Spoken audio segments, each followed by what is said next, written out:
What's up, guys? GI22 here. Today I'm going to talk about why Star Wars Battlefront 2 will be the game that we've all been waiting for. That's right, the game that we've all been waiting for. I've been waiting for a good Star Wars Battlefront since 2005 or 2006. Whenever I've been playing Star Wars. Played the original Star Wars Battlefront 2 for years after it came out in 2005, and it was my favorite game growing up. Me and my buddies used to play it all the time. Shout out to Alan, Zach, Jay. We used to play that game all the freaking time. It was the greatest game that I've ever played.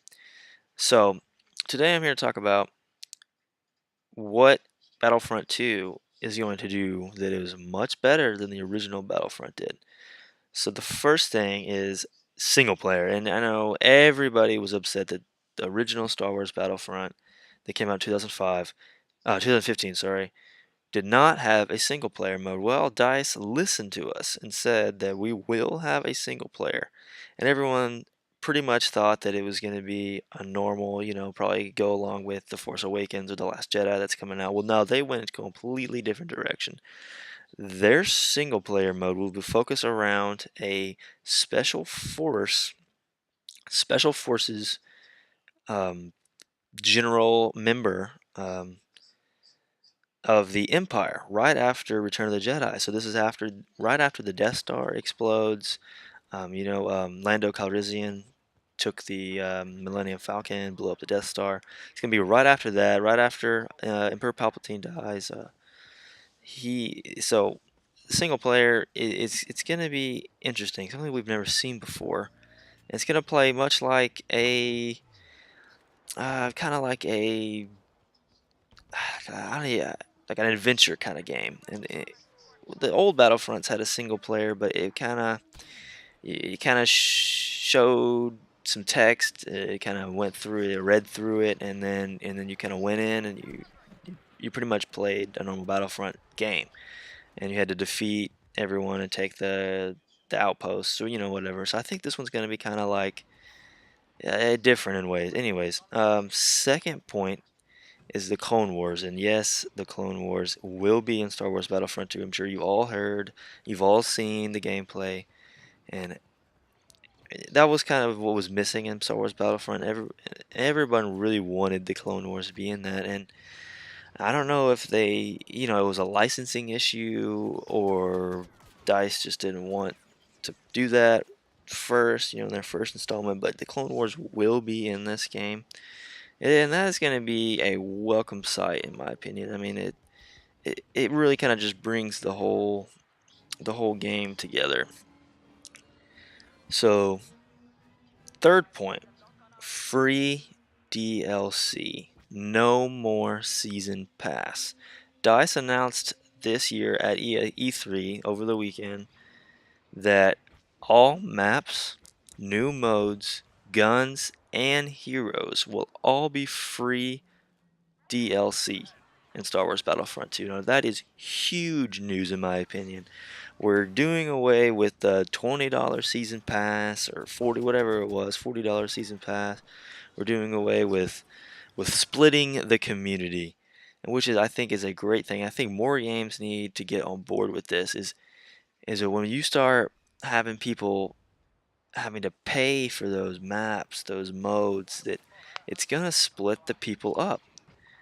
People who don't buy the DLC are gonna have to play with other people who don't buy the DLC, which in turns makes the player base a lot smaller.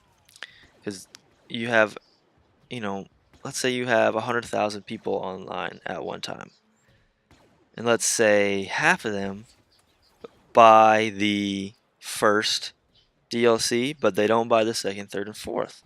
So they can only play people with the first DLC, and then let's say that 25% of people bought the season pass, so they can only play with that 25% of people, which leaves the rest of everyone, it's a bad model and a bad way to sell a game. So this is huge news that DICE has announced that it will become free DLC, which makes which makes it well, they probably will have some kind of not supply drops like Call of Duty, but maybe some, you can buy camos or buy skins. You know how they have the different characters you could play in Star Wars Battlefront. It's probably something like that, where you know that will be able you'll be able to unlock that via real money, which that's the way they'll make up their money, make up their lost DLC revenue. So the fourth aspect will be is DICE has listened to us, and this is key for any game studio to be, you know, listening to their community.